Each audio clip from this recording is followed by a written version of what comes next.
What other like fighting game news drama that's like there? Oh, right, Marvel Tokon. Marvel Tokon has around 11 characters that they revealed along with like the release date. So that means like 9 slots left in the roster. Altogether, it's 20 fucking characters. That is relatively small for a fighting game. Like, what did I have as like my Marvel roster character prediction list? Yeah, like right here. How much did I have for Tokon, which is like the base characters? 1, 2, 3, 4 rows.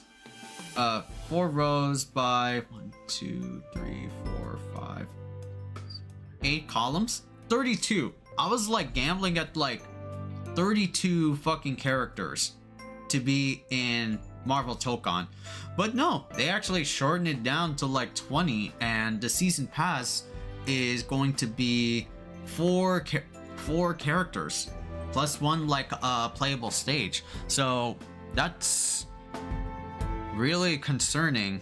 Huge media empire that is Marvel, with all of their characters, all of the shit that they have in their like universes. It's like only down to like 20. There are some like executive calls like who makes the cut in Marvel Tokon. We talked about like some of the characters that were like cut in Marvel Tokon, as we seen like in the in previous like trailers. Like, yeah, they're fucking background characters. Rogue, Psylocke, Gambit, and there's even like Sentinels like in the back. They're fucking background characters. Let's take a look at like, you know, some other fighting game roster sizes, right? Like just like day one roster launch sizes. Yeah, this is Dragon Ball FighterZ launch size roster. If we count how many there are, including the pre-order characters, right? 24 characters. There are 24 characters in the launch of Dragon Ball FighterZ. Okay, that's not bad for like 3v3. It's like 24. Okay, this is normal. So what about MVC3? MVC3 launch roster is how many characters though? 7v7 when there's definitely going to be a point where there's 7v7 characters, right? How many characters did Marvel 3 come out with? 34 characters for a 3v3. That's relatively like big. That's like, wow, man. Though some of the picks that, I mean, we love Marvel vs. Capcom 3 in this like household, right? But some of the choices were kind of like questionable for Marvel 3 though. Like, let's say for instance, like if we were to like pick from the roster, like Spencer is like one of them, Tron Bonne, Arthur. I love like looking at Arthur in like in the meta of Marvel 3, but we didn't like, nobody would like first like thought of from like the wide library of Capcom characters in a Marvel vs. Capcom game. No one would even be brave enough to say like, this is like a hot take, like who would be brave enough to say like Arthur should be taking a spot in the main like roster, you know? Like, huh, like Ghosts and Goblins is cool though, but I'm not gonna sit here and say like Arthur is a good choice. Even like in the Marvel side, MODOK. Actually, like most of the Marvel side are just like unknowns, because back then people didn't know who a fuck Captain America, Thor, Iron Man was. Who knew Dormammu, right? Marvel got its own like weird issues, but all in all, like the roster choices were picked by like Japanese devs, because they wanted to pick like, you know, not only fan favorite characters, but also like weird underrepresented or underutilized characters. 34 characters, that's pretty big. I think it's about the same as like Dragon Ball FighterZ like launch. And then like the 2 more characters, which is Jill and Shuma Gorath, making it like 36. So they're similarly the same. What's another like tag game that, oh, right.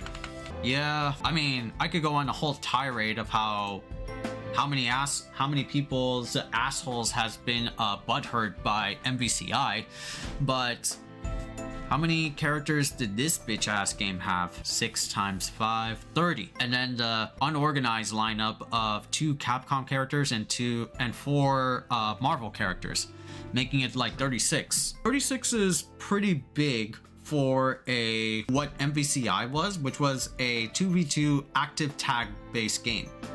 And then you had technically 6 more characters, right? Because of the Infinity Stones. This game gets like slander base game. The gameplay is godlike, but base game, just everything, like just content wise, people did not like. This is like a case of like, hey, the roster size is good, but who's in the roster? In MVC3, we come to know and love them, but like the roster picks were kind of like weird. And don't even get me started on like Dragon Ball FighterZ. We're turning like back to over here because it's like, yeah, the roster is like pretty normal, you know?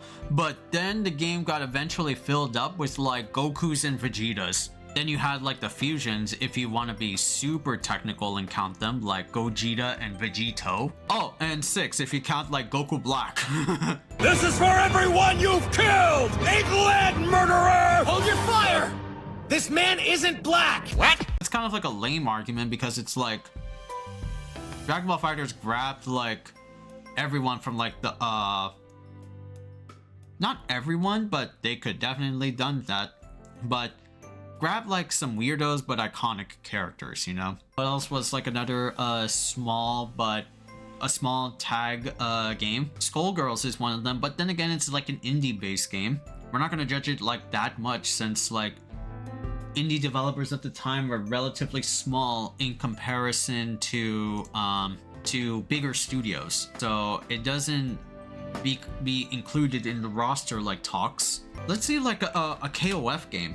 Let's say KOF 15. Yeah, King of Fighters 15. It's not a tag game per se. It is a team-based game. So you get to pick like 3 characters like in a squad and just do like a best of 3-ish like type of like format. Launch roster for King of Fighters 15 is like pretty big for being like, how many teams of 3 are there? 36 characters, but these are all like reused assets, right? A lot of like the roster are just from previous iterations. This is like SNK. They have a handle of like just, you know, copy and pasting technically their characters over into other future iterations. The only people that were like different in this game are like some very OG nostalgia cast like Team CYS,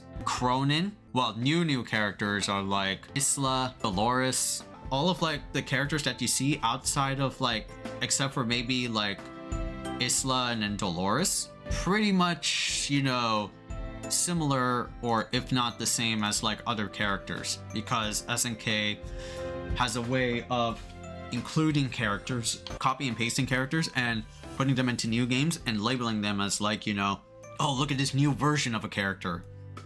It's just like mechanics, you know, if you want to get really nitty gritty about it. Oh, let's talk about like the infamous one. Yeah, I remember there was like a lot of like flack for the BB Cross tag game, right? I think it was like relatively short, maybe less than 20 characters. Well, I'll look at like AI. Launched with 20 characters at launch. So it had like 4 IPs for being like, you know, an ambitious anime tag fighting game. BlazBlue had Ragna, Jin, Noelle, Rachel, Iron Taker, New 13, Hazama, and Makoto for BlazBlue.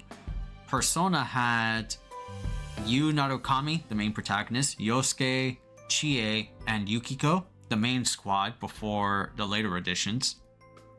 Under Night Embers had Hyde, Line, Waldstein, Gordo, Orie, Carmine, Batista, and Merkava. So probably around like 22. Okay, so never mind, it's wrong. It's not 20 or 21. It's 22. That's a little bit more than Marvel Tokon. Relatively like build up via DLC. This game came out as a 20 character roster fighting game.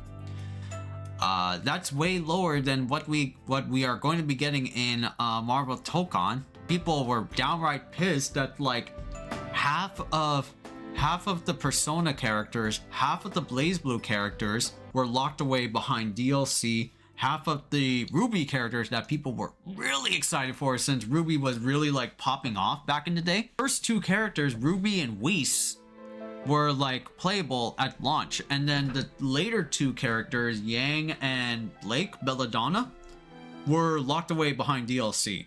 Like criminally like unfair. Like they were trying to like, you know, save y'all up for later, which is like, what the fuck, man. The roster size, yeah, I get like why people are like downright upset about it, because, you know, having a roster like of that size and that small, like even to like the point of like 2XKO roster. 2XKO roster has been in development for like what was it, 10 years, and they managed to bring out like how many characters? 1 2 3 4 5 6 7 8 9 10 11 12 characters. 12 characters for a 2v2 team-based 2v2 tag team-based game. It is still very short because we know how big the League of Legends like roster really is. It can only put out like that much is like, oh bro.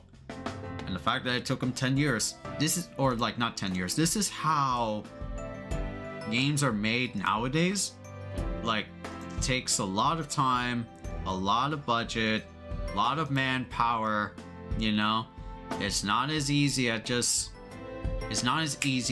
like the snap of your fingers, like back in the good old days where you get games popping out like SNK shit and you get to like reuse assets. A lot of casuals will look to this game as like their peak fighting game like roster, because the buffet is big, so you get to choose like whatever the fuck like you want. Doesn't matter. I mean, of course, Marvel 2 has its own bag of worms for being like, you know, just asset dumped from previous Marvel vs. Capcom and even like Street Fighter games.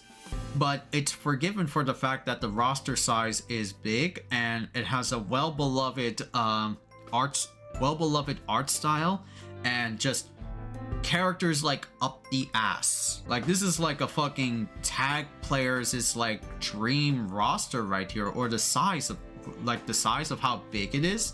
How many there are for Marvel 3 though?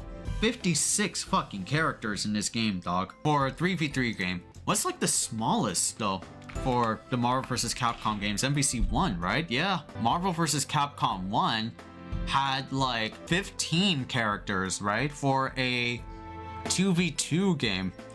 So, and then you had assists, or back in the day, we'll use like the modern label, cameo characters from Marvel and Capcom IPs, helping you out and assisting you. I do agree with y'all's emotions that like, yeah, 20 characters for Marvel Tokon is really like small, and completely like, you know, I agree with your guys's worries and anxieties right now, but not to like, you know, do like a compare and contrast, but we just like gone over, you know, multiple like tag based like games, even tag team based games that, you know, most are bigger than Tokons, but some are like around equal like length. And yeah, it's unfortunate. We should have like, you know, larger rosters. I'm with y'all. Larger rosters is better, right? Because like the more characters you have in your like fighting game, the better chances you appeal to like casual audiences, and they could like gravitate to who would be like their main, or who would they like to play. You know, for Marvel Tokon, as of like now, for instance, for myself, I'm happy that Miss Marvel and Ghost Rider are like in the mix. Kind of happy that Wolverine made it in, but yo, where's my boy Iron Fist? Yo, where's my boy Moon Knight though? Considering that like Tokon added magic into the mix, which I feel like she got popular because of Rivals. Yo, where like, you know, the Marvel Rivals dudes, you know? At the end of the day, like roster sizes, you know, can be like, you know, a generalized like topic. The consensus of roster sizes is that they should be plentiful and big. I don't want to say it, but like, yeah, it depends on like the game though. they're pretty like, you know, cool selections for your like fighting game, then there would be like no issues, there would be like no complaints. Like just because the roster size like is big or small, it all depends on like who is in it. And depending on like who's in it, doesn't matter if like, you know, the roster like girth, as long as you have fun playing the characters that you wanted to be in the game and like to like have, is all that matters.